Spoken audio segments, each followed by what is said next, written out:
अमीर ननद की गरीब भाभी। रीना एक मध्यम परिवार की लड़की थी, लेकिन उसकी भाभी शिवानी एक बड़े घर की बेटी। शिवानी की शादी अभिषेक से लव मैरिज थी।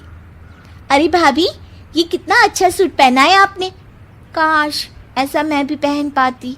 अरे क्यों नहीं रीना, वैसे भी तुम्हारा और मेरा नाम तो एक ही है, जब मन करे पहन लेना। भाभी, आपको आपके पापा ने कितने अच्छे कपड़े गहने दिए हैं। मैं उनकी इकलौती बेटी जो हूँ। बेटी तो मैं भी इकलौती हूँ, लेकिन क्या करे, पापा है नहीं, पता नहीं कैसे होगी मेरी शादी। तभी वहां शिवानी की सास आ जाती है। अरे क्यों नहीं करेगा भाई तेरी शादी धूमधाम से, आखिर जिम्मेदारी है तो उसकी। और वो दिन भी आ जाता है जब रीना की शादी तय हो जाती है। अभिषेक, क्या हुआ? आप इतने परेशान तो कभी नहीं दिखे, कोई बात है तो बताइए मुझे। अरे शिवानी, वैसे तो शादी का सारा इंतजाम हो गया है, लेकिन गहनों का रेट तो आसमान छू रहा है। कैसे क्या करूं, कुछ समझ में ही नहीं आ रहा। थोड़ी देर में शिवानी अपने पूरे गहने अभिषेक के सामने रख देती है। ये लीजिए, गहनों का इंतजाम भी हो गया। अरे नहीं नहीं शिवानी, मैं ये गहने किसी हालत में भी नहीं ले सकता। ये तुम्हारे पिता ने तुम्हें दिया था, और तुम हो कि। तभी वहां सास आ जाती है। अरे तो क्या हुआ, इसकी तो हो गई ना शादी, अब किसे दिखाने हैं इसने गहने। सास गहनों का डिब्बा शिवानी के हाथ से लेकर वहां से चली जाती है।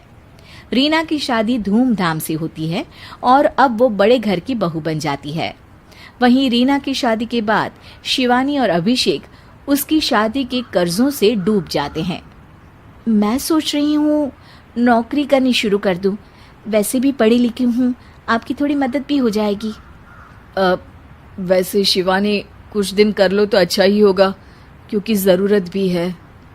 अब शिवानी भी नौकरी करने लगती है और घर खर्चे में अभिषेक का हाथ बटाती है। एक दिन शिवानी, रीना का फोन आया था, कह रही थी कि आने वाले त्योहार में उसके ससुराल जाना है। ठीक है माँ। अरे ठीक तो है, लेकिन एक काम कर लेना, उसके सास ससुर से लेकर पूरे खानदान के कपड़े मिठाइयाँ सब ले आना, और हो सके तो रीना के लिए छोटे से कान में पहनने के बूंदे भी। और क्या है ना, शादी में उसे सारी बड़ी बड़ी कान की ज्वेलरी दी थी, घर में पहनने के लिए तो उसके पास कुछ भी नहीं है।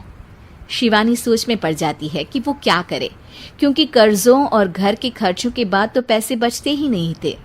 शिवानी फिर अपने पिता को फोन करती है और उनसे पैसे मांगती है। देखो शिवानी, मैंने तुम्हें शादी के वक्त ही मना किया था कि ऐसे घर में शादी करनी ही नहीं चाहिए। अरे अभिषेक को शर्म आनी चाहिए जो ससुराल से पैसे मंगवा रहा है। शिवानी को पिता की बात पर गुस्सा आ जाता है। आप मेरे पिताजी हैं और मैं परेशान थी, इसलिए आपसे मदद की उम्मीद की पापा। अभिषेक को तो पता भी नहीं है कि मैंने आपसे पैसे मांगे हैं। शिवानी सोचती है कि वो अभिषेक से बात करे, लेकिन फिर उसे लगता है कि वो टेंशन ले लेगा। तभी शिवानी की नजर हाथ के कंगन पर पड़ती है, सीधे बाजार जाती है और उसे बेचकर ननद के घर ले जाने का सारा सामान लेकर आती है और सास के सामने रख देती है। हाँ ठीक है, लेकिन फल थोड़े और अच्छी क्वालिटी के होने चाहिए थे। शिवानी कुछ नहीं कहती, वहां से चली जाती है। एक दिन शिवानी, रीना का फोन आया था, बहुत रो रही थी। क्यों माँ, क्या हुआ? सब ठीक तो है ना उसके ससुराल में? अरे तूने तो उसकी नाक ही कटवा दी। अब मैंने क्या कर दिया माँ? कह रही थी कि बड़े घर की बहू है भाभी, जो कपड़े दिए वो ब्रांडेड भी नहीं थे। तू तो जानती है ना उन लोगों का पहनावा कितना अच्छा है। तू तो मेरी बेटी का भला कभी सोचती नहीं। हाय भगवान, अरे बड़े घर की बहू है, इसी बात की जलन है ना तुझे, लेकिन याद रख मेरी बेटी का सोचने के लिए भगवान है, तुम लोग कभी उसका बुरा नहीं कर पाओगे। अब शिवानी के मन में सवाल था कि क्या ईश्वर सिर्फ रीना के साथ है, उसके साथ नहीं।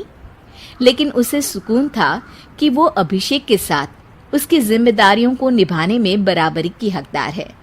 शिवानी वहां से चली जाती है। वो सास से कुछ नहीं कहती, क्योंकि अमीर घर की बहू बनकर रीना को भले ही सुकून ना हो, लेकिन गरीब घर की बहू बनकर शिवानी खुश है। क्योंकि खुशी पैसों से नहीं, परिस्थितियों पर निर्भर करती है।